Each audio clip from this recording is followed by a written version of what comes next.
여러분 때문에 여러분의 교회가 부흥이 있고 또 여러분의 삶에도 더 좋은 일들이, 소식들이 들려지기를 바랍니다. 힘없이 떨어지는 낙엽들을 밟고 여러분도 이제 들어오셨을 거예요. 뭐 떨어지는 낙엽으로 어떡하겠어요? 낙엽은 떨어지면 끝인가 이런 생각도 들지만, 누군가는 소녀 감성이 돼서 낙엽 하나 주워들고 성경책이나 책갈피에 끼워놓고 그것이 추억이 되기도 해요. 그러니까 누군가는 견딜 수 없는 고통의 일들, 예기치 못한 사건, 누군가는 다 그럴 수 있지, 인생이 다 그런 것 아니냐 그럴지 모르지만, 누군가는 그것이 소중한 추억이 되고 또 그에게는 기억될 만한 추억의 한 페이지가 되기도 해요. 소위 여러분 낙엽도 다 책갈피에 끼워놓고 때가 되면 어느 노트에 붙여놓고 몇 자를 여러분 감성해져서 적을 수도 있어요. 옛날 여러분 소녀 때 또 기억을 하거나 또 오늘 겪고 있는 일들에 관해서 감정적으로 어떻게 표현하든 훗날 시간이 많이 지나서 들춰보게 된다면 빙그레 웃을 만한 여러분 추억의 한 페이지도 되겠죠. 여러분 세상 누군가는 생각 없이 지나치는 일이지만 누군가에게는 잊을 수 없는 추억이 만들어질 수도 있는 것처럼, 오늘도 올라온 발걸음이 여러분들에게는 새로운 시작도, 또 여러분들에게는 좋은 추억도, 또 여러분들에게는 또 누군가에게 멋들어진 얘기를 할 만한 인생의 한 페이지의 기억들이 되기를 바랍니다. 열심히 기도하면 기도도 우리에게는 새로운 의미로 다가와요. 한숨을 토하며 무릎을 꿇고 기도했던 일들, 그러나 의외의 주님이 베푸신 은혜가 있고 생각지 못한 하나님의 역사를 체험하는 계기가 된다면, 여러분 그렇게 누군가가 혀를 차며 걱정했던 일 때문에 올라왔던 우리가 결국은 무사람들이 눈이 휘둥그레지고 그런 일이 있었냐고 그러곤 풀어할 만한 사건도 될 수 있으니까, 정작 올라온 우리가 공인의 내가 남다른 자리에 앉아있거나 남다른 어렵고 힘든 일에 시달려 이렇게 됐나 이렇게 한숨 쉬고 탄식하면 인생은 여러분 더 수렁에 빠져요. 마치 어둠의 세력인 부적경에 빠질 심판이 여러분 약속되어 있는 것처럼, 여러분 우리도 마침내 어둠의 세력에 쏟게 되면 사람의 나쁜 상상, 더러운 상상은 여러분 밑이 없는 부적경에 빠지듯이 여러분 꼬리에 꼬리를 물고 더러운 생각에 사로잡혀 나중엔 헤어나지 못해요. 덮겠다고 누군가 손을 뻗어도 여러분 그 손을 붙잡고 그 고통을 헤어나오겠다고 하는 의욕도 없는 인생처럼 비참해진다 그 말이에요. 그러니 오늘 올라와 희망 가운데 주의 이름을 바라보고 주님을 바라보고 소망 중에 하나님의 말씀을 붙들길 바랍니다. 할렐루야. 제가 그런 얘기도 했지만 컴퓨터를 하다가 컴퓨터를 다 여러분 작업을 끝나고 컴퓨터를 끄게 되면 다 화면이 그 화려했던 화면들이 다 사라지고, 그리고 캄캄해진 화면이 여러분 다 어두워지면 비로소 내가 보여요. 내가 그 화면에 비춰진 내 얼굴이 보인다. 어느 순간 제가 컴퓨터 작업을 딱 끝나고 그리고 다 꺼졌는데 내 얼굴이 보이더라고. 그렇구나. 요새는 컴퓨터도 안 끼는 등신 쪼들도 많고 전부 다 거기에 마음을 빼앗겨 세상 돌아가는 일에 관심이 있고 이것저것 커서를 움직여가면서 곳곳에 자기가 보고 싶은 거 유혹하는 여러분, 또 배노 광고 이런 일이 미쳐 여러분 졸지 앉아있다면 2시간, 3시간, 5시간, 여러분 어떤 거는 며칠 밤을 여러분 그 쭈그리고 앉아서 그 짓거리를 하다가 비참해지는 경우도 많은데, 근데 여러분 그것을 딱 끄고 나면 내가 보이는 거예요. 나를 찾는 방법 간단해요. 여러분 세상에 등을 돌리고 그리고 주님을 향하면 내가 보여요. 여러분 컴퓨터를 꺼도 내 몰골이 보인다고.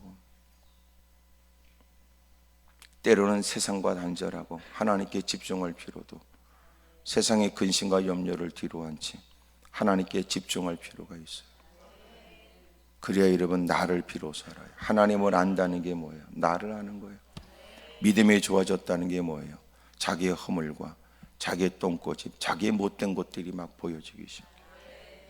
은혜를 받았다는 게 남의 허물이 보여지는 게 아니에요. 내가 누구보다 믿음이 좋아졌다는 건 누군가를 정죄할 권한을 갖고 가는 곳곳마다 상처를 주거나 못된 짓을 한다는 게 아니더라고요. 여러분, 오히려 나를 보게 되거나 나를 깨닫게 되는 걸 의미하니까 하나님께 무릎 꿇고 은혜 달라는 건 누군가에게 본때를 보이거나 누군가를 당혹스럽게 할 만한 권한을 받거나 뭔가가 특별하게 여러분 합법적으로 주어지거나 또 여러분 내가 열심히 예배를 빠지지 않고 참석했다는 횟수로 내가 누구보다 된 양 못된 짓을 해도 된다는 말은 결코 아니에요. 이렇게 올라와 무릎 꿇고 보내는 시간, 마음의 한스러움을 하나님께 토로하고 하나님이 위로해 주고 해결해 주길 원한다고 해도 실상 그에게 진짜 중요한 것은 무엇보다도 주님을 느끼고 또 자기를 살피게 되어져 더 회개할 이유가 늘어나고 여러분도 믿음으로 살겠다는 새로운 다짐이 생겨야 되는데 근데 참 그런 일을 보기가 요새는 드문 일이 된 거예요. 오늘 올라온 시간은 여러분들에게 새로운 추억의 시간이 되고 또 여러분이 이전보다도 더 멋지게 가꾸어진 하나님의 용사가 되기를 축복합니다. 하나님께 무릎 꿇은 만큼 더 편해진다는 게 아니라 새로운 일이 주어진다는 거예요. 남달리 내가 목사로 장로로 권사로 집사로 누구와 비교되는 호칭으로 불려지게 되는 것, 누구보다도 그렇게 부여된 직분을 쫓아 그는 위험의 일들을 감수하겠다고 하는 그의 다짐의 뜻이 비어있고 또한 그는 뭇사람들에게도 본이 될 만한 삶을 살고 또 뭇사람들이 남달리 자기를 그런 호칭으로 불러준 것처럼 그는 이전보다도 더 뭇사람들이 본이 되도록 살겠다는 의미여야 되는데 정작 그렇게 불려지는 그 인간은 그런 생각을 안 해요. 더러운 짓을 하지. 왜 교회가 더 더러워져요? 직분자들이 많아져서 그래요. 교회는 여러분 오히려 개척교회 소위 말해서 이제 아무것도 모르고 이제 하나하나 배워나가겠다고 하는 사람들이 들어와 있을 때는요 교회는 조용해요. 철없어서 여러분 힘들다고 여러분 아우성 치는 소리야 그 정도에 있을 수 있지. 육체가 힘들고 삶이 곤고해서 때로는 여러분 누군가의 도움이 필요하다고 하는 얘기는 오히려 안타까운 마음으로 이해가 되죠. 그러나 그럴 것 같지 않은 인간이 하는 짓거리가 더 문제 아니에요. 교회를 알면서도 여러분 못된 짓하고. 그러니까 교회가 왜 복잡해지느냐? 직분자들이 많아서 그래요. 직분자들이 없으면 오히려 더 교회는 조용해요. 여러분 교회도 새신자들은 적지요. 맨날 헌신 싣고 다니는 헌신자들만 많지. 이게 무슨 헌신자가 말이지 무슨 자기를 드린다 섬김에 앞장선다는 의미가 아니라 헌신 싣고 다니는 게 헌신자들은. 그러면서도 여러분 또 전혀 문제의식을 갖지 못하니까 자기를 깨닫지 못하면 반드시 이런 문제가 일어나는데 은혜 받거나 믿음이 좋아지거나 깨달음이 있거나 눈물을 흘릴 만큼 뭔가 하나님께서 베푸신 은혜에 울먹거리는 뭔가가 있다면 여러분 그만큼 자기를 살폈다는 뜻이고 주의 뜻을 위해서 한 일보다 해야 될 일이 너무나 산적해 있다는 뜻이고 어떻게 하면 내가 주의 영광을 위해 살까 고민이 시작됐다는 의미여야 되는데 이상한 짓을 많이들 하더라고요. 옆에 사람 다 물어봐요. 그쪽 교회는 안녕하시죠? 다 물어보세요. 시작.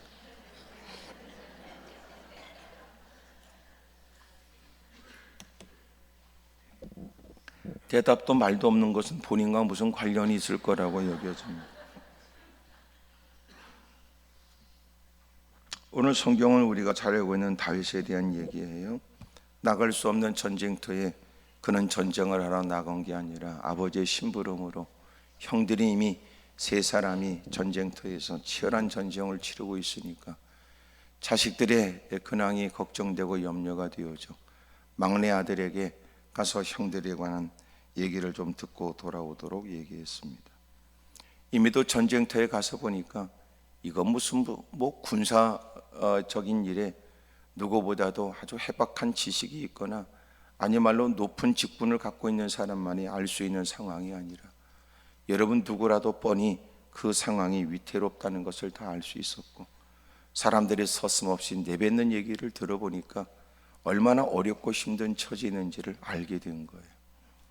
그런데 여러분, 그런 전쟁은 우리가 잘 알고 있는 내용처럼, 글쎄 골리앗이 나와서 블레셋의 군대 장관인 그가, 어릴 때부터 용사였던 그는 누구보다 여러분 어마어마한 여러분 큰 덩치에, 그리고 기고만장해서 소리를 높이기를 누구든지 자기하고 1대1 겨루어 그곳으로 피차의 전쟁에 승패를 나누자고 외쳐대는데, 고대의 전쟁은 그랬단 말이에요.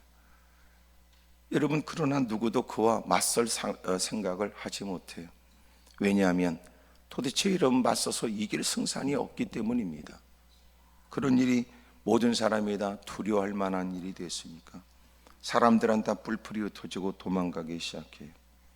24절에 보게 되면 이스라엘 모든 사람이 그 사람을 보고 심히 두려워하여 그 앞에서 도망하여 이스라엘 사람들이 이르되 너희가 이 올라온 사람을 보았느냐? 참으로 이스라엘을 모욕하러 왔도다. 그를 죽이는 사람은 왕이 많은 재물로 부하게 하고 그의 딸을 그에게 주고 그 아버지의 집을 이스라엘 중에서 세금을 면제하게 하시리라 그래. 소위 말해서 전쟁하러 나갔으면 적을 섬멸하는 건 마땅한 일이나 누구도 나서기를 꺼려하는 골리앗 앞에 서서 여러분 누구도 겁을 먹고 안 나가려고 그러니까 조건을 붙이고 이제는 너희가 가서 싸워 이기기만 하면 그 사람한테는 특별한 상급을 주겠다고 얘기를 해도 누구도 여러분 개죽임 당할 게 뻔하니까 그 현장에 나갈 사람이 아무도 없습니다. 마치 꼭 자기 얘기 같은데도 꼭 자기 얘기가 아닌 것처럼 눈 감고 있는 사람이 있는 것처럼,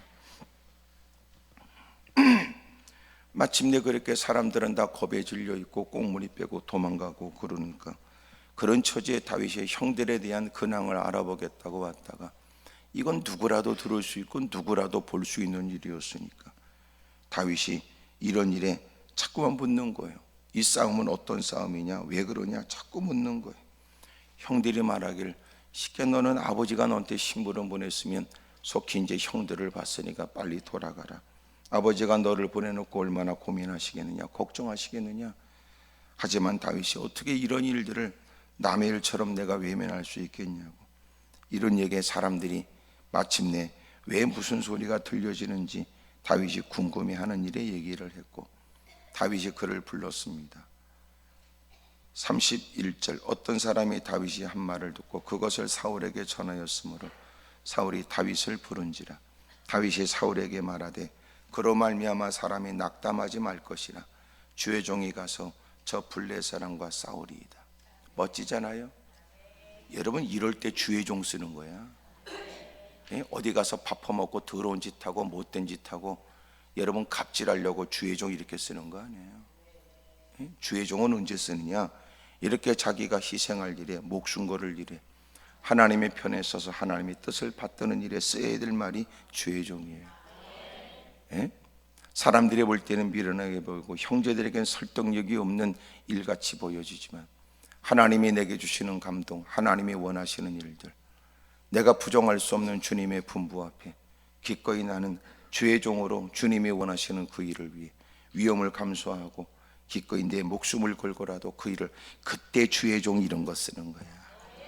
근데 꼭 어디 가서 밥 퍼먹고 못된 짓 하고 갑질하는데 주의 종 쓰지 말고.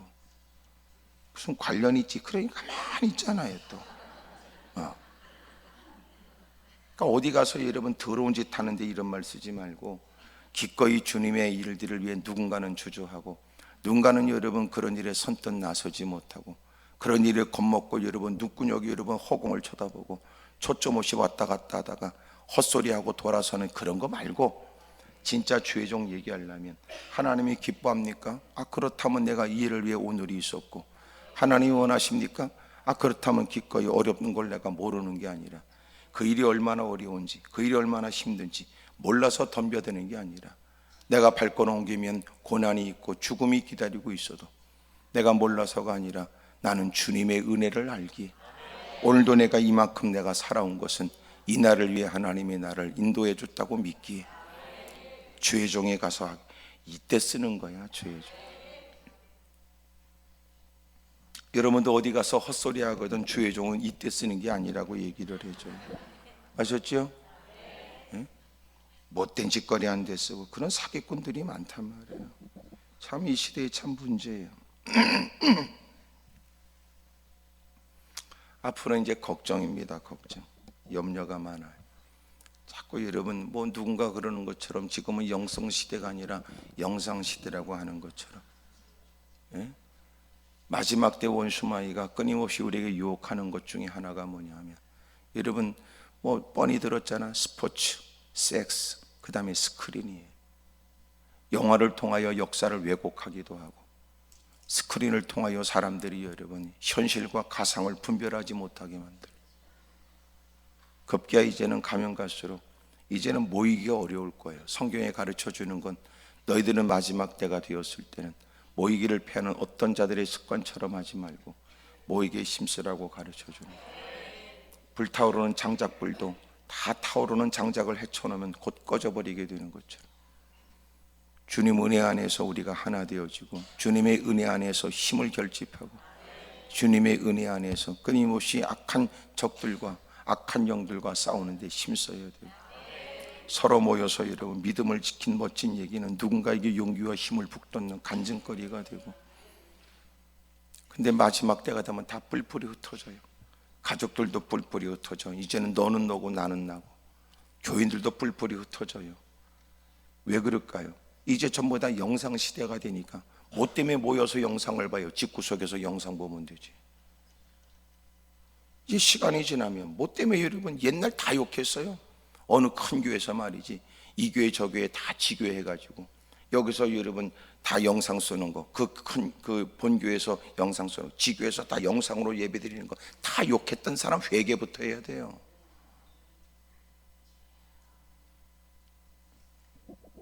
그리고 전부 다 영상 앞에서 여러분 예배를 드리고, 이젠 여러분 뭐 때문에 그럼 뭐예요? 집에서 유튜브 보면 되고, 그것도 여러분 자기가 골라서 보면 되고, 또 자기가 마음에 안 들면 확 꺼버리고 다른 거 보면 되고, 마음이 찝찝하면 어디 근처에다가 여러분 선한 일을 향하듯이 여러분 돈 몇 푼 보내면 돼요. 그러니까 요새는 교회도 나오지 않는 스스로 자칭 그리스도인들이 늘어나고, 구태여 여러분 얽매여지고 왜 그런 일에 시달리는 거예요? 난 대단히 그런 일에 참 미련한 어리석은 짓을 하고 있는지 모르지만,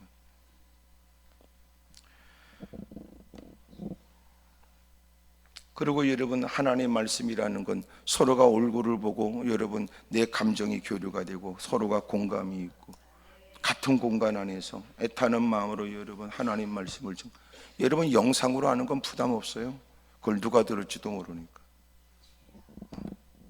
근데 이렇게 얼굴 대면 대 이렇게 면대면해서 이렇게 설교하는 거 쉽지 않아요. 여러분이 그렇게 뭐 아주 싸납게 나를 쳐다보는 걸 이렇게 보고 하는 게 쉽지 않은 거죠. 그러니까 요새 유튜브는 더럽게 많고, 하여튼 너도 나도 뭐 배우면 전부 다 유튜브 하려고 그래요. 이런 세상에 점점 가면 갈수록 서로의 관계성 속에서의 부딪히며 극복하고 교제가 있고 이해를 하고 설득하고, 이제 이런 게 필요가 없다는 거예요. 배달만 시키면 여러분 또 한강 둔치에서도 여러분 뭐 짜장면 퍼먹어가면서 말이에요. 예? 이젠 전혀 관계가 없어요. 관계가. 그리고 아는 채만 더럽게 하고, 이제 걱정이 된단 말이에요. 예?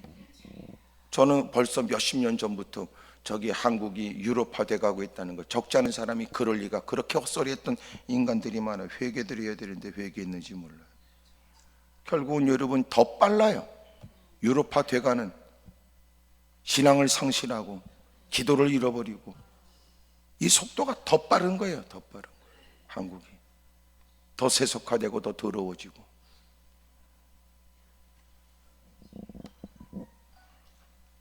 이런 일이 너무나 마음이 아파요. 이제 가면 갈수록 그는 뭐 때문에 예배에 이렇게 모이냐고요. 이제 가면 갈수록 여러분 집구석에서 보면 되지, 화장실에서 힘주면서 보면 되고, 이런저런 전화 받으면서 보면 되고, 볼륨 올렸다 줄였다 해가면서.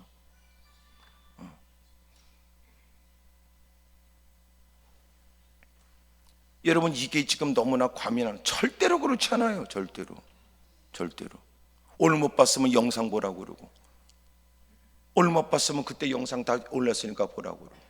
가는 곳곳마다 전부 다 집구석에서 여러분 실시간으로 예배 실황을 보여주는 건 왜 그래요? 아니 모여서 예배 드리면 되지 실시간으로 보여주는 이유는 어디 있어요? 그 어느 곳에서 여러분 안 모여도 되니까 거기서 보라는 거 아니에요? 이거는 사실은 우리 모두가 앞으로 이제 갈등하고 고민해야 될 일입니다. 심각하게.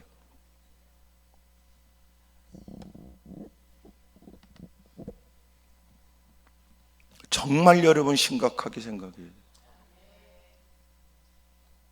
그럼 또 하나, 두 번째, 만약 여러분 컴퓨터가 문제가 생기거나 인터넷에 문제가 생기면 예배 못 드려요? 정전되면 예배 못 드려요? 앞에 화면 안 띄워주면 예배 못 드려요? 뭐 문제 있잖아요. 화면 없어도 여러분 예배는 무슨 상관이 있어요? 그것이 우리에게 편리를 줄 수는 있지만 그것이 예배의 절대적 요소는 아니니까. 그러면 너 그덕에 오랫동안 신앙생활 몇십 년 했으면 너 찬송가 외우는 거 있어야지. 성경 몇 구절 너는 암송하는 것도 있어야 될 거 아니에요. 뭐예요 그러면 신앙생활이? 쭈그리고 앉아서 앞에 보여주는 것만 쳐다보고 앉았다가 집에 갈 때 밥 두 그릇 퍼먹고 가는 게 살만 찌지 그게 믿음이 성장하는 것이며, 그래놓고 또 교회만 열심히 잘 나오고 예배 자리 그 인간이 보여지면 때가 되면 장로 권사가 집사가 될 수 있다고 얘기하는 것은 한국교회 내일이 없어요. 비참한 일이지. 세상에 여러분 우리의 의복은 달라지고 철 따라 주소 입는 것이 다르고 시간이 지나면서 식생활의 변화는 있을 수 있지만, 그러나 우리의 믿음이라는 것은 하나님 말씀에 근거하여 눈물을 흘리면서 해야 될 일은 해야 되고 땀을 흘리면서 해야 될 일은 해야 되고 위험을 감수하면서라도 해야 될 일은 해야 되는 거거든요. 아멘입니까? 이제는 여러분 날로 먹으려고 그러는데 가면 갈수록. 목사도 저도 편한 거 좋아해요. 어찌 보면 내가 이렇게 얘기하는 건 목사에게 다가오는 위험의 일들에 대한 두려움이 있기 때문인지도 몰라요. 나도 편한 거 좋더라고.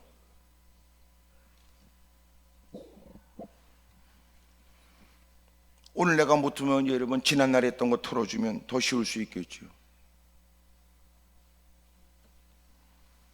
앞으로 우리 모두가 과제예요. 과제. 극복하기가 쉽지 않은 과제라고. 예배 시간을 몇 시에 들으냐, 이것도 여러분 이미도 한국교회의 크나큰 문제였고, 이젠 주일은 과연 주일이냐, 꼭 소위 세상에 말하는 일요일에 드리는 것이 진짜 주일이냐, 뭐 이런 얘기까지. 이젠 끊임없이 11조를 꼭 드려야 되냐, 반발의 얘기, 꼭 시비 걸고 따져가면서 교회 여러분 전혀 지금까지 문제시었고 문제되지 않았고 당연하게 여겼던 일들까지 도전하고, 꼭 주일날 예배를 드리는데 꼭 일요일날 드려야 되느냐, 아이고 토요일날 늦게서 와가지고 어디 좀 놀러 가려고 했더니 이놈의 일요일이 걸려가지고 부담스럽다, 거기다 연휴가 이어지는데 이놈의 주일 때문에 아주 귀찮아 죽겠다, 뭐 이러는 얘기. 꼭 주일날 꼭 드려야 되느냐, 이런 얘기. 토요일날 들으면 안 되냐, 까짓거 이제 어느 교회가 이미 시도한 것처럼 어느 교회는 토요일날 예배 드린다 주일처럼. 사기꾼이다, 나쁜 놈, 도둑놈. 왜? 야, 토요일날 드린 예배는 토요일날 드린 예배지 토요일날 드린 예배가 주일 예배냐? 주일날 드려야 주일 예배지. 지금까지 그렇게 악을 써가면서 우리가 그 어떤 것을 이단이라고 얘기했던 이유가 뭔데? 토요일날 드리는 예배를 주일 예배로 치냐? 이런 사기꾼이야. 네 맘대로냐? 네가 면죄를 주냐? 토요일날 드리는 예배 어쩔 수 없이 주일을 못 지켜 토요일날 드렸다, 그거는 그렇게 말하는 건 이해가 되지만, 그러나 토요일날 드리는 예배를 주일 예배로 친다, 이건 나쁘다 그 말이에요. 왜? 토요일날 드리는 예배는 토요일날 드리는 예배고 주일날 드리는 건 주일날 예배 드리는 거죠. 가면 갈수록 이 짓거리 하니까 이제 문제다 그 말이에요. 조그만 교회 가면 이단이라고 그러고 조그만 교회다 그러면 아이고 이상한 짓 한다고 사람들이 경계하지만, 큰 교회가 그러면 여러분 큰 교회니까는 거기가 기준이 된 것처럼 이 더러운 짓들을 하고 있단 말이에요. 나는 이 자리에 있는 당신이 누군지 모르지만 어느 교회 다니는지 모르지만 무식하니까 용감하게 얘기합니다마는 아닌 건 아닌 거지 뭘 그래. 우리가 지금까지 순교한다고 그러고 주를 위해 목숨 건다는 것은 무엇이냐 그 말이에요. 근데 놀라운 건 이제는 점점점 목사들도 그런 걸 흠모하게 된다. 편하겠다, 좋겠다, 멋있다. 예? 멋있다. 그것이 옳고 그르다는 것을 따지기는 쉽지 않지만 이제는 하여튼 무대가 중요하고 어떤 여러분 라이트가 중요하고 콘티를 짜서 어떻게 해야 여러분 좀 멋지게 보여지고 다 귓구멍에다 뭘 끼고 서로가 또 연락하는 것처럼 말해야 첨단 예배에 하여튼 멋진 예배처럼 들려지고. 예? 지금 뭐가 이벤트를 하나 이게 예배를 드리는 건가? 성령의 역사는 없고 그 시간 따져 탁탁탁 움직여져 있는데도 생각한다. 하여튼 나는 또 뭐 그렇게 잘 모르니까 하여튼 뭐 듣기 싫으면 내뱉는 얘기다 이러면 되고, 또 여러분 시간이 지나면 반드시 드러날 겁니다, 이런 문제가. 그리고 나는 어느 때가 되면 다 다시 본래로 돌아갈 거예요. 귓구멍에 꽂았던 거 다 던져버리고 다 우리 그거 다 때려치고 우리가 우리의 목소리로, 괜히 여러분 이렇게 음향도 약간 에코를 집어넣어야 하나님의 음성처럼 말이야. 때로는 여러분 분위기, 여러분 음향, 여러분 또 조명, 조금 있으면 이제 그런 것도 나타납니다. 이제 아무도 안 보이는데 갑자기 강재성 밑에서 무대가 올라와서 탁 등장할지 누가 알아요? 와유줄에 매달려서 여러분 공중에서 내려올지. 농담 같은 얘기 아닙니다. 왜? 이미도 미국에서는 하고 있으니까. 이제는 사람들은 영화에 침체하듯이 이제는 예배도 여러분 그렇게 해주기를 원하는, 재미가 없으면 예배가 아니라고 생각하는 게 문제지요. 울어야 될 일에 울지 못하고 웃어야 될 일에 웃지 못하는 것은 이게 마지막 때 현상, 주님이 오실 날에 가까운 거예요.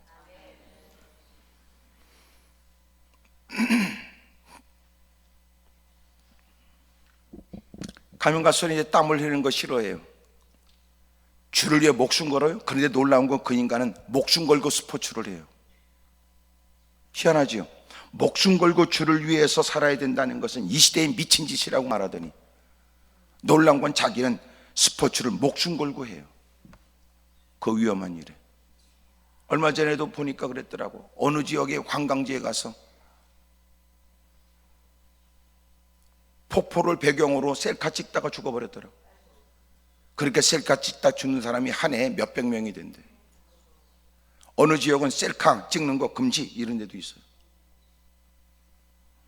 사진 한 장에 기꺼이 위험을 감수하고 목숨 걸고 여러분 스포츠를 즐기고 더 짜릿한 익스트림 스포츠를 위해서 자기의 생애를 걸고, 그러나 주를 위해서 삶을 드려라 이런 얘기는 이 시대에 그렇게 고리타분한 그따구 얘기를 누가 하냐고 그러고 반발하고. 세상이 미친 거예요 다. 오늘도 정신 차리겠다고 우리는 모였어요. 하지만 마음은 또 어디 뺏겼는지 모르지. 아이고 나는 팔자가 들어오 이 자리에 있지만 그 옆에는 오늘 잘 놀러 다니겠네 또 그 생각. 그러면서 또 열심히 기도하게 해줘. 주여 이번 한 건만 잡으면 내가 언제 또 뵐지 모르지만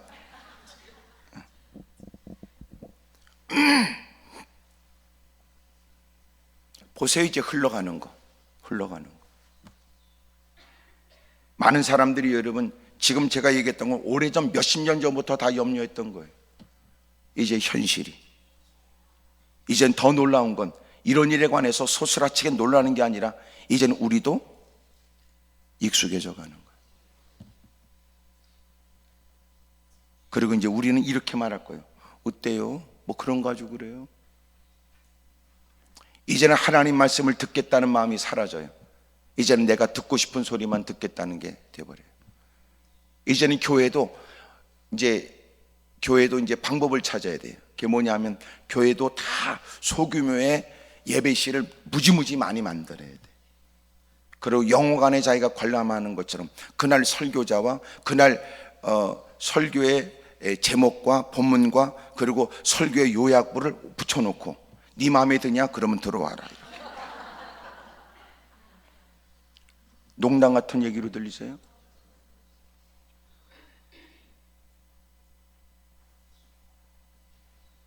이제는 하나님을 믿는 게 아니라 내가 믿고 싶은 하나님을 믿고 싶어요. 말씀을 통하여 나를 고칠 마음은 없고 내 마음에 드는 설교를 듣고 싶은 거예요. 근데 마침내 때가 된 그날 주님은 주님의 기준으로 우리를 혹독하게 냉정하게 심판하죠. 그래서 누군가는 얘기를 했어요. 정말 주님이 이 땅에 오시면 우리는 놀랄 만한 일을 보게 될 것이다. 상상을 초월한. 그러면서 의외로 믿는 자가 적을지도 모른다. 우리가 생각하는 것보다. 항상 기도하되 낭망치 말아야 할 것을 주님이 말씀하시고, 그리고 주님이 그 비유의 마지막에 끝에 말씀하시기를 인자가 이 땅에 올 때 믿음 있는 자를 얼마나 보겠냐. 우리도 알지요? 같이 신앙생활하면서도 서로가 같은 말씀을 듣고도 예배 이후에 밥을 퍼먹으면서 나누는 대화가 더 이상 서로가 하나가 되지 못하는 부분이 반드시 와요. 한 교회 안에서도 한 목사님을 통하여 지속적인 말씀을 듣고 교회 프로그램의 교육을 받아도 놀란 거 서로가 대화할 때는 신앙 안에서조차 서로가 평행선을 걷는 것도 있어요. 이유가 왜 그럴까요? 말씀을 듣고 같은 교회 다니고 지도를 받고 영향을 받아도 여전히 나는 나예요. 진리는 듣고 성경은 배워도 자신은 나름대로의 기준에 의한 정의감으로 살아요. 대단히 위험하죠. 우리의 신앙이 그렇다. 오늘 여러분, 이거는 내가 지금 당면한 어려움 때문에 올라왔지만 절대로 간과하지 마세요. 이것이 우리 모두의 누구도 예외 없는 심각한 문제예요. 한국교회는 한때 그 뜨거웠던 여러분 열정으로 주님을 섬겼죠. 얼마 전에 어느 장로님 만났습니다. 한국에 이름 있는 어떤 큰 기도원에 관계된 분이셨습니다. 서로가 태어나왔습니다. 갈매산 기도원에 관해서 궁금하게 여겼습니다. 제가 얘기했습니다. 장로님 보시다시피 우리 기도원이 가장 뛰어난 시설을 갖고 있는 거 아닙니다. 또 보시다시피 그 어느 것보다도 예배 드리는 환경은 가장 열악합니다. 불편하기 그지없습니다. 지금까지 해왔던 신앙생활이 익숙한 건 아무것도 없습니다. 단 혹시나 누군가가 갈매산 기도원에 대한 관심을 갖고 있다면 감사한 일이지만 미안하지만 저희는 할 말이 아무것도 없습니다. 왜냐하면 이게 자랑이 아니라 겸손을 가정한 교만이 아니라 하나님의 은혜였습니다. 우리가 할 일은 그저 하나님 앞에 하나님 흔들림이 없이 누구를 따라가기보다 주님이 원하시는 바를 쫓아 일을 하기 위해서 우리도 사투를 벌일 뿐입니다. 그 장로님이 하셨던 말씀, 그렇지요. 저도 정답을 얻고 갑니다. 이미 익숙하게 알고 있는 여기였지만 그게 정답입니다. 주님이 불쌍히 여겨줘야 되고 주님의 은혜를 사모하는 마음이, 여러분 하나님의 뜻대로 살자고 외치거나 또 하나는 하나님의 말씀대로 살고자 하는 사람이 서로 만남으로 그 안에서 부흥이 있고 역사가 있는 거지.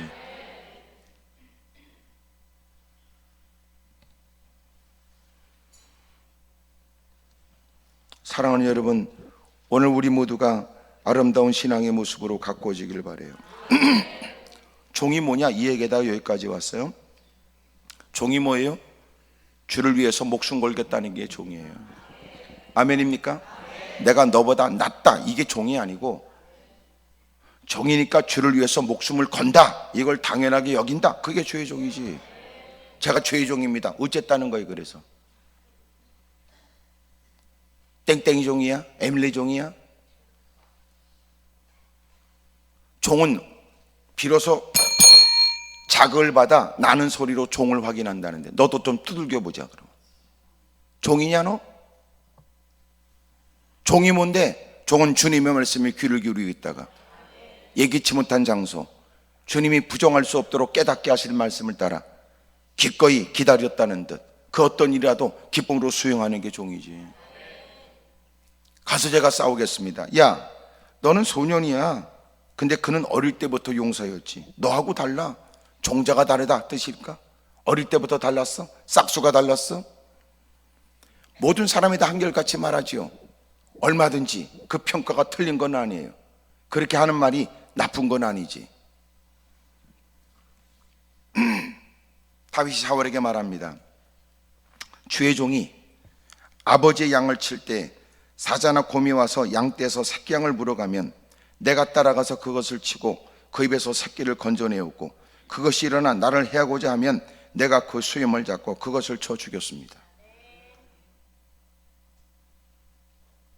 그가 아버지의 양떼를 돌봐야 될 책임을 가지고 양떼를 돌볼 때 사자나 곰이 와서 여러분 양떼를 훔치려고 했고 이제는 그것들이 뜻을 이루지 못하자 자기하고 싸우려고 덤벼들었대요. 참 계속 주의 종이 나와요. 36절 주의 종이 사자와 곰도 쳤은즉 살아계신 하나님의 군대를 모욕한 이 할례받지 못한 할례받지 않은 블레 사람이니까 그가 그 짐승의 하나와 같이 되리이다. 지금 계속 연이어지는 얘기 속에 뭘 느껴요? 다윗은 하나님을 알고 있는 게 분명해요.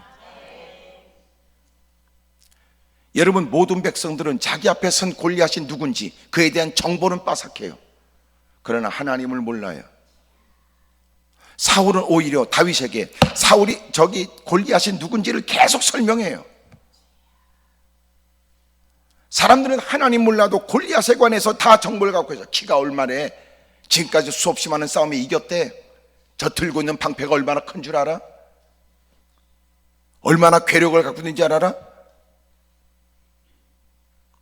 이제는 그런 얘기에 겁이 질리니까 괴담까지 흘러가는 거예요.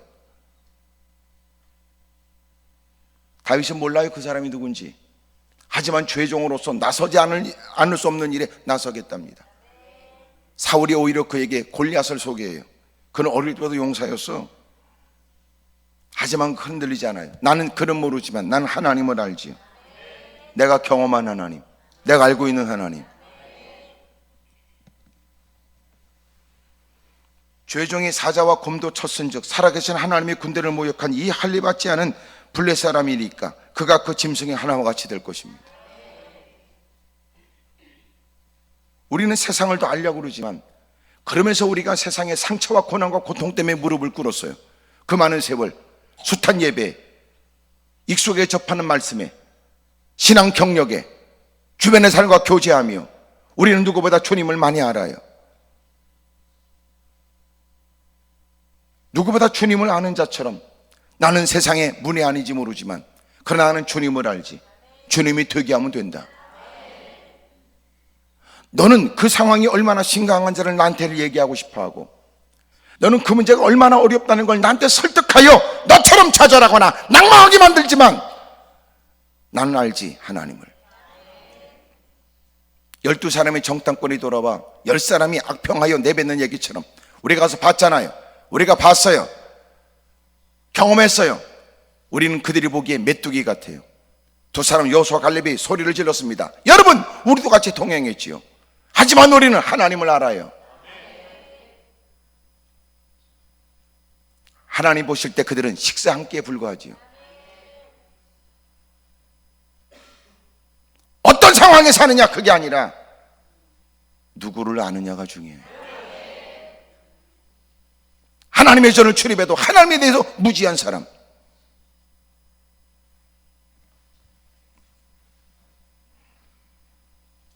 나는 하나님을 경험했습니다. 사자와 곰도 쳤은즉 살아계신 하나님이 지금도 살아계셔서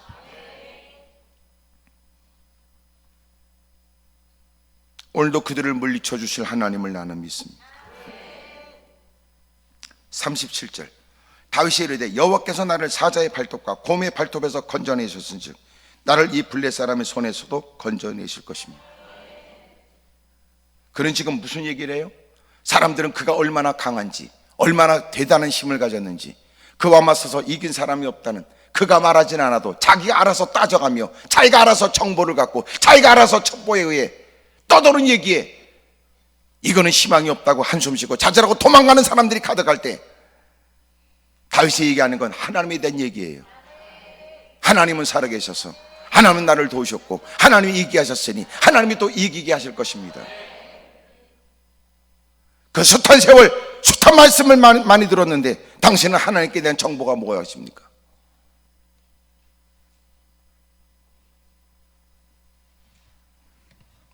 급기야 그는 사울에게 계속 알게 하는 거예요. 하나님 나를 도우셨으니 얘기하실 거예요. 하나님을 제가 알지요. 하나님을 제가 알지요.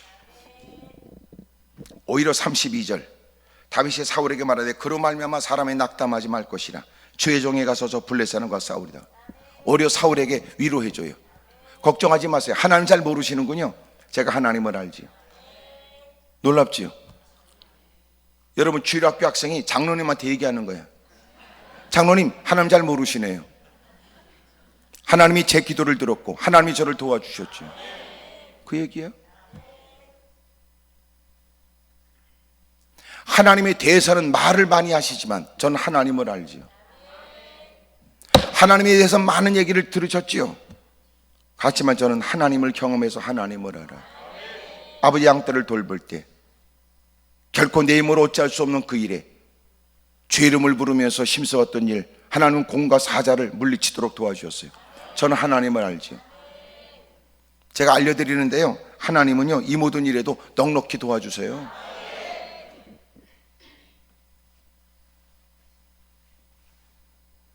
오늘 세상에 누가 필요해요? 장로권자 집사가 아니더라고. 하나님을 아는 사람이지. 어둠의 세력은 누굴 두려워해요? 하나님을 아는 사람. 근데 놀라운 건 더러운 귀신에 쏘가서 그걸 겁먹은 사람은 날마다 귀신만 연구하고 앉았어요. 근데 놀라운 것은 여러분 하나님을 아는 사람은 그런 일에 농락당하지 않아요. 아멘입니까? 문제가 얼마나 심각한지 분석합니다. 감당할 수 있다 없다 그것만 따지고 나름대로의 정보 첩보에 의해서 상황에 의해 쉽게 포기할 때, 누군가는 하나님을 아는 사람은 그럼에도 불구하고 기사회생의 역사를, 그럼에도 불구하고 전화위복의 역사를, 그럼에도 불구하고 역전성의 하나님의 일들을 없는 중에도 있게 하신 주님이라면 안 되는 것도 되게 하시고 하나님에 대한 정보, 하나님에 대한 지식으로 그 모든 다수의 사람들 앞에 굴하지 않고 여호수아 갈비에 얘기하는 것처럼 여러분 두려워할 거 없어요. 급기야 다수의 사람들이 한 마음이 되어져 돌을 들어서 쳐 죽이려고 할 때 하나님이 나타나셔서 두 사람을 보호하죠.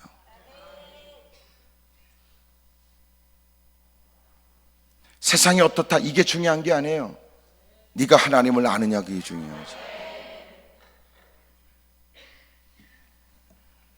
다윗은 군대 나가지도 못한 어린 소년, 누가 보더라도 여러분 누군가의 돌봄이 필요할 것 같은 사람, 막내 아들로서 여러분 아버지의 심부름으로 형들에 대해서 여러분 면회를 왔던 사람. 근데 놀라운 건 많은 군사를 끌고 자기 앞에 서서 골리앗이 거들먹거리는 일에 모든 사람들은 싸움의 전의를 잃어버려요. 패색에 짙었어요. 40일 동안 나와서 그렇게 희롱하며 힘을 빼고 두렵게 만들고 의욕을 상실케 만들고 대책이 없어요.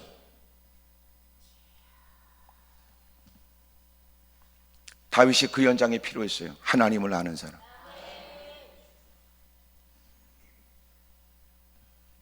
하나님이 나를 지난날 건져내 주셨어요. 하나님이 건져내 줄 겁니다. 하나님이 되게 하셨지요. 되게 하실 거예요.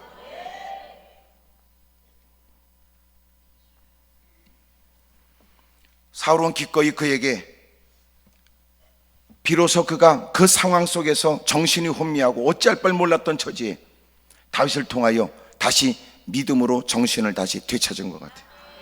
맞다, 우리가 누구냐? 하나님의 군대. 평상시에 거들먹거리고 자랑했던 직분이 아니라 내가 믿어야 했고 지난날 내가 부정할 수 없는 경험이 있었고 마음을 추스리고, 그렇다, 바로 이 전쟁에는 너 같은 사람이 필요하지. 자기 군복을 다윗에게 입혔어요. 노트구를 그의 머리에 씌웠어요. 갑옷을 입혔습니다. 그러나 움직이기에는 불편한 큰 옷이, 큰 갑옷이 누구도 입지 못하는 걸 입었으니 왕이 그에게 하사한 어마어마한 은혜의 선물이라 할지라도, 하사품이라 할지라도 그에게 도움 되지 못하는 걸 다 벗어버렸고, 가서 손에 막대기를 가지고 시내에서 매끄러운 돌 5을 골라 자기 목자의 제구 곧 주머니에 넣었습니다. 손에 물매를 가지고 갔어요. 가죽띠 같은 거예요. 돌을 담아서 던지는 도구였습니다. 그가 골리앗 앞에 섰어요. 골리앗 세력은 그를 비난합니다. 우습게 여겼어요. 네가 나를 개로 이기고 막대기를 가지고 내게 나왔느냐? 그의 신들의 이름으로 다윗을 저주해요. 이 당시에는 서로가 전쟁과 전쟁은 뭐냐? 각자 신의 이름으로 나와요. 그러니까 전쟁은 뭐냐? 고대 전쟁은 신들을 대리해서 싸우는 거예요.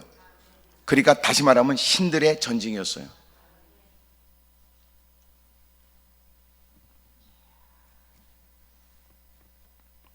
그들의 신들의 이름으로 다윗을 저주합니다. 그 블레 사람이 또 다윗에게 이르되 내게로 오라. 내가 내 살을 공중의 새들과 들짐승들에게 주리라. 다윗이 블레 사람에게 이르되 너는 칼과 창과 단창으로 내게 나오거니와 나는 만군의 여호와 이름 곧 내가 모욕하는 이스라엘 군대 하나님의 이름으로 내게 나아가노라. 그가 하는 얘기입니다. 오늘 여호와께서 너를 내 손에 넘기시리니 확신이 넘칩니다. 내가 너를 쳐서 내 목을 베고 블레셋 군대의 시체를 오늘 공중의 새와 땅의 들짐승에 주어 온 땅으로 이스라엘의 하나님이 계신 줄 알게 하겠고, 아는 그는 알려줍니다. 하나님 나를 건져내 주셨은즉 하나님이 건져내 주실 것입니다. 사울에게 알려주더니 골리앗 앞에 서서 알게 하겠고, 하나님이 알게 하겠고, 하나님께서 살아계신 줄 알게 하겠고. 47절 또 여호와의 구원하심이 칼과 창에 있지 아니함을 이 무리에게 알게 하리라. 여러분, 그는 아는 자예요. 그가 위험을 감수하면서 뜨거운 마음으로 그 일에 나섰던 이유가 있어요. 알게 하겠고. 그예요. 주님이 원하는 사람이 누군지 아시죠? 주님을 알게 하는 사람을 원하세요. 근데 문제는 알게 하는 인간이 없네. 아는 사람이 없으니까 결국은 셈은 빠르고 계산은 뻔하고 잔머리는 능숙하고 처세술이라는 이름 아래 잔머리 굴리고 살아가는 인간들이 교회 안에도 가득할 때 주님이 오늘 물으시는 거예요. 과연 나를 아는 자가 누구겠느냐? 하찮은 일에 얼굴이 벌개지고 대단치 않은 일에 좌절하고 절망하는 사람이 늘어날 때 누가 나를 알까? 주님이 그에게 등을 떠밀어 보내며 네가 가서 나를 알게 하거라. 살아계신 하나님, 전능하신 하나님을 알게 하라는. 잽싼 동작으로 손을 주머니에 놓고 돌을 가지고 물매로 던졌습니다. 블레 사람이 이마를 치매 돌이 그의 이마에 박히니 땅에 엎드러지죠. 그는 손에 칼이 없었습니다. 51절 다윗이 달려가서 블레 사람을 밟고 그의 칼을 그의 칼집에서 빼내어 그 칼로 그를 죽이고 그의 머리를 베니 블레 사람들이 자기 용사의 죽음을 보고 도망합니다. 이스라엘은 큰 승리를 얻게 되죠.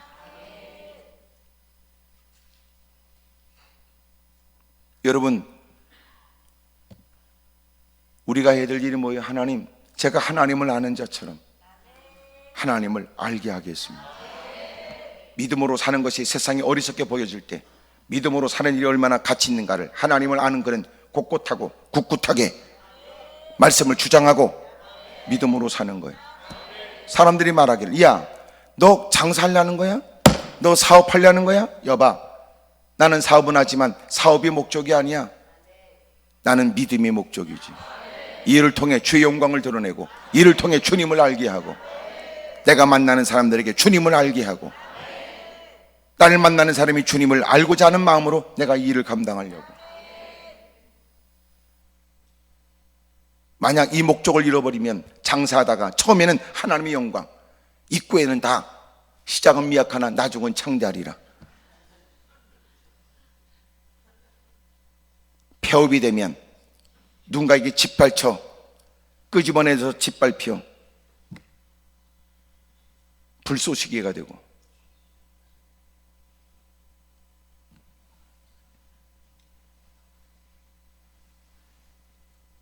적어도 여러분 그렇게 식당에 그 걸어놓으면요, 그 걸어놓은 성경 구조를 위해서 장사를 해야 돼. 네 장사를 위해 그게 필요한 게 아니고 그 성경 구조를 위해서 장사를 해야 된다.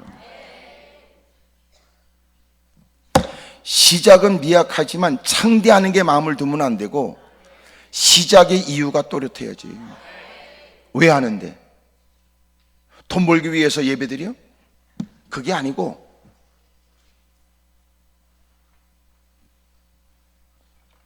갑자기 여러분 얼굴이 어두워지는 건 지금 계산에 착오가 생긴 거지요. 회개예요, 회개. 고쳐야 됩니다.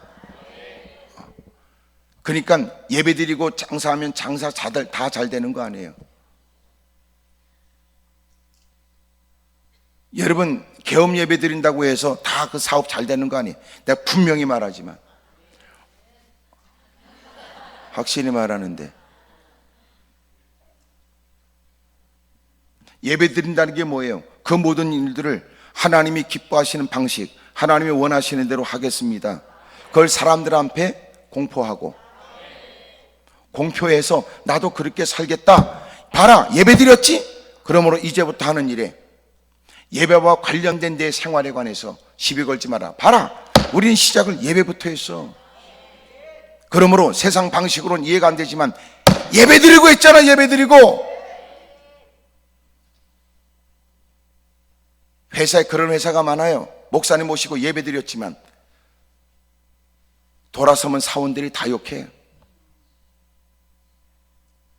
마지못해 예배는 참석하지만 욕하는 것들 더럽게 많아. 왜? 불법이 성행하니까. 왜? 사장이 하는 짓이 그리스도인이 아니라 사장으로서 일하니까.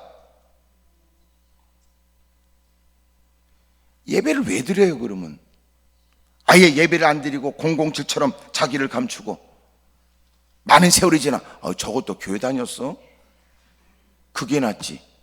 예배 드리고 여러분 끼리끼리 올려 사업을 위해 손님 대접한다고 술집을 전전해? 이게 무슨 미친 짓이냔 말이야.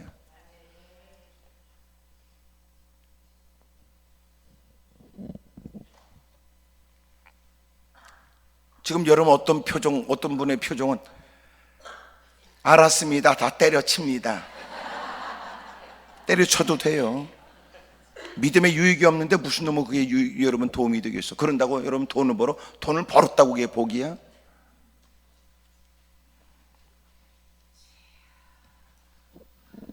참 가슴 아파요.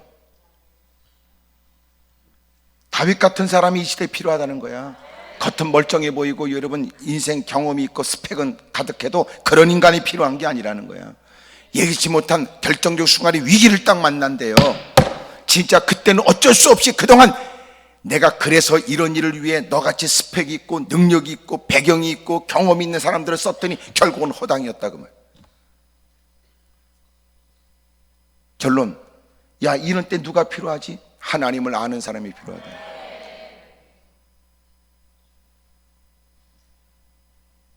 그가 외치는 소리, 내가 위험을 감수하지요. 누가 보면 개죽음을 당할지 모른다고 말하지만 위험을 감수하면서 이 일에 제가 나섭니다. 저는 하나님을 알지요. 여러분들은 교회를 다녔는지 모르지만 나는 하나님을 압니다. 당신은 성경을 열심히 공부했는지 모르지만 나는 하나님을 알지요. 그런 다윗. 그리고 그가 말하기를, 여러분 제가 이 일을 통해서 하나님을 여러분들이 알았으면 좋겠어요. 위험을 무릅쓰고 나선 그의 외침을 들어보세요. 하나님의 계심을, 이스라엘의 하나님의 계심을, 하나님이 그 모든 것들을 주관하여 세상에 무력을 갖고 거들먹거리고 다수의 사람들이 몰려들어 오만방지하는 일들을 꺾으셔서 부끄럽게 만드시는 하나님을 알게 할 것이다. 오늘 우리가 모일 때마다 하나님을 아는 사람으로 이 뜨거운 찬송이 있고 베푸신 은혜를 기억하여 눈물이 있고 주님이 또 풍부하여 깨닫게 하신 말씀에 약속한 성령의 은혜를 덧입고 발걸음 옮기면서 우리가 가져야 될 마음은 하나님을 알게 할 것이다.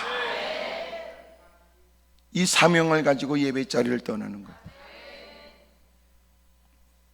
근데 겨우 삶의 현장에는 돈에 밝은 사람만 있고 이권에 눈이 멀어버린 사람만 존재하고 계산에만 잔머리 굴리는 사람만 존재한다면 사람들은 교회의 필요성을 어떻게 느낄까요?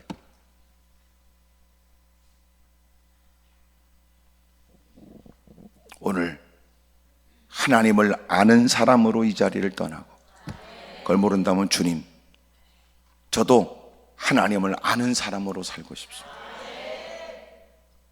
당신이 말하는 하나님을 얘기해 보세요. 당신이 말하는 하나님.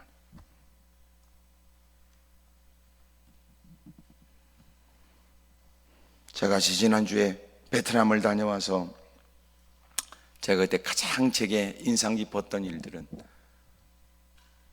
저희 손자가 성장해서 어느 날 저는 더 나이가 들었을 때 손자가 저한테 진지하게 묻기를 할아버지한테는 하나님은 누구세요? 라고 묻는다면 근데 제가요 그렇게 선교 현장에 차를 6시간 타고 가야 되는 곳에 다다르기 전에 갑자기 그 생각이 드는데 견딜 수 없는 하나님의 은혜가 제 물밀듯 다가오는데 말이에요.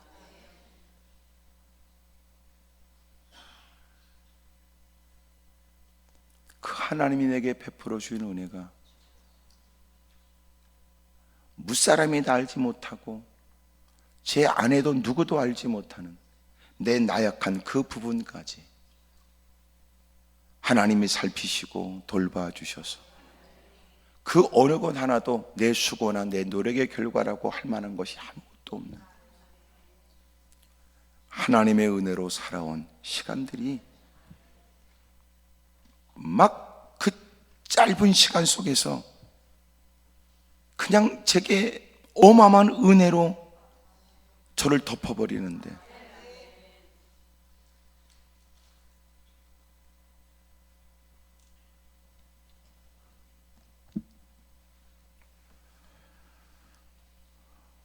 하나님을 아는 자처럼 살아야지. 하나님을 아는 자처럼. 사람들이 좌절하고 절망할 때 나는 하나님을 아는데 낭망할 일이 아니라 절망할 일도 아니고 주님을 더 의지할 일입니다.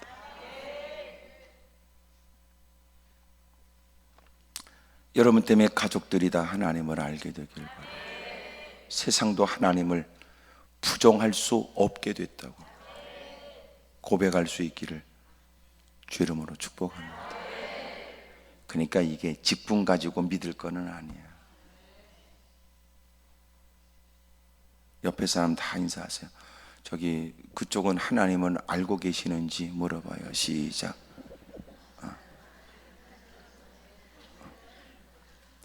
오늘 여러분 이 얘기가요 진짜 심각한 얘기예요. 예배 자리에서는 다 여러분 얘기하는데 삶의 현장에는 없잖아 그 고백이. 내가 그런 설교에 있었어요. 신앙 고백하고 신앙 생활은 다르다니. 이 자리에서 신앙 고백은 서슴없지. 이제 나는 하나님을 안 믿어. 그런 인간이 누가 있겠어 이 공간에. 근데 문제는 뭐냐, 그렇게 목소리를 높이고 그렇게 당당하게 외쳤던 인간도 삶의 현장에 자식, 남편, 아내, 부모, 돈, 사업, 직장 그 문제 앞에 다 허물어지는 거예요. 이게 뭐냐는 거예요. 그러면 이게 무슨 장난이냐는 거지. 결론은 뭐예요? 주님을 아는 사람이 어디 있어? 우리가 흩어질 때마다 그들은 우리를 통하여 야 나는 네가 만났다고 하는 그 주님, 네가 주님을 만났기 때문에 네가 몸부림치는 모습 속에 나는 어렴풋이 무슨 뭐 하나님을 나는 실루엣이라도 봤다고 그래야 될 거 아니야.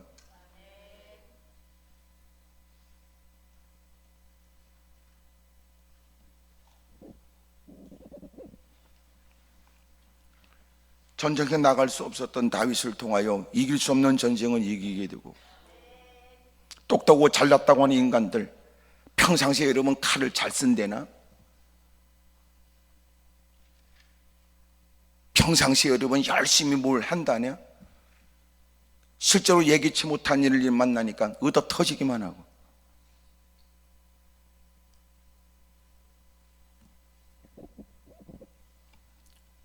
그런 얘기를 했지만 어느 TV에 프로그램 보니까 지금은 뭐 없더라고요. 각 지역마다 좀 주먹질을 한다고 하는 그런 사람들을 다 모여가지고 무슨 공식적인 그 격투기, 그 스포츠 중에 격투기, 거기에 여러분 사람들 훈련시켜서 세울 사람을 찾아서 막 지역마다 다니는데, 누가 어느 지역에서 딱 나타났어.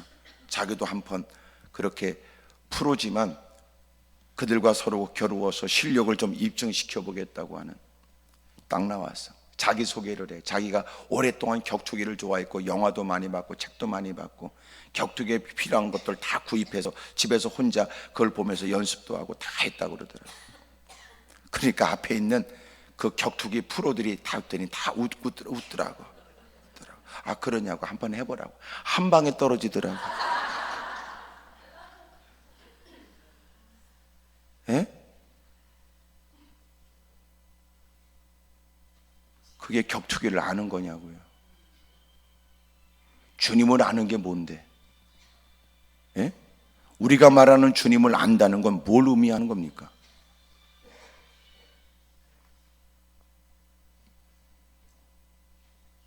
전화하시면 안 돼요?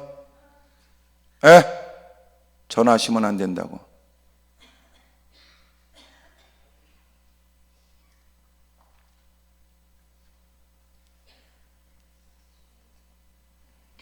그러니까 주님을 안다는 게 뭐냐 말이에요, 우리가.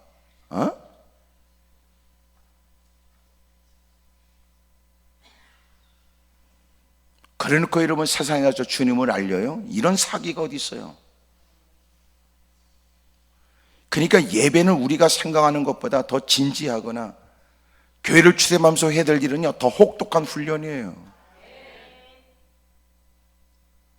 예기치 못한 환경에도 내 자세를 유지하고, 예기치 못한 형편에도 내 또렷한 훈련되고 고백해야 될 부분을 또렷하게 고백하고, 세상은 끊임없이 여러분 예배가 하찮다는 걸 증명하려고 그러니까, 저것들 모여봐야 아무 소용없어, 저것들 저짓거리 해봐야 아무 소용없다니까. 그걸 증명하려고 사력을 다하고 밖에서 기다리고 있는데,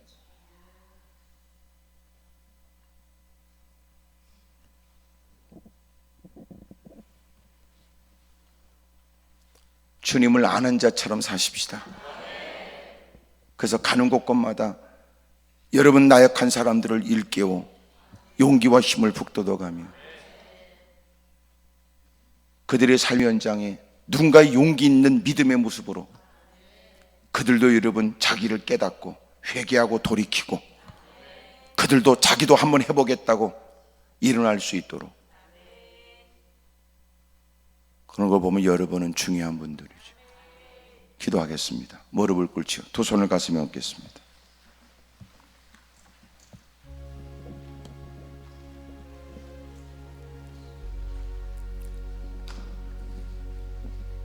목사, 장로, 권사, 집사라는 이름이 누구보다 뭔가 주님을 깊이 아는 것처럼 보여지고, 신앙생활에 몇 년, 10년, 몇십 년의 신앙생활은 우리가 누구보다도 뛰어난 신앙을 소유한 것처럼 보여지지만, 삶 현장에 돌아가면 누구보다도 더 그릇된 일에 앞장서는 경우도 얼마든지. 두 손을 높이 들겠습니다. 하나님, 저 하나님을 아는 자처럼 살고 싶습니다.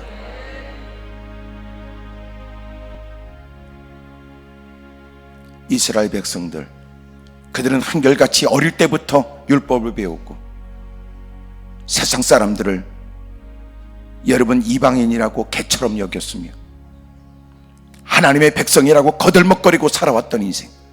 그러나 이방인 골리앗 앞에서는 그들은 하나님을 섬기며 나설 생각보다는 두려워 뿔뿔이 흩어져버려요. 정죄하는 일에 일삼고 정죄하는 일을 즐겨 행했던 사람들, 그러나 진정코 하나님을 아는 자가 필요했습니다. 주여, 나 때문에 사람들이 주님을 알기를 원합니다. 그도 주님을 보게 됐다고 말하게 해주십시오. 주님을 알게 됐다고 말하게 해주십시오. 주님을 크게 세 번 부르고 통성으로 기도합니다. 주여!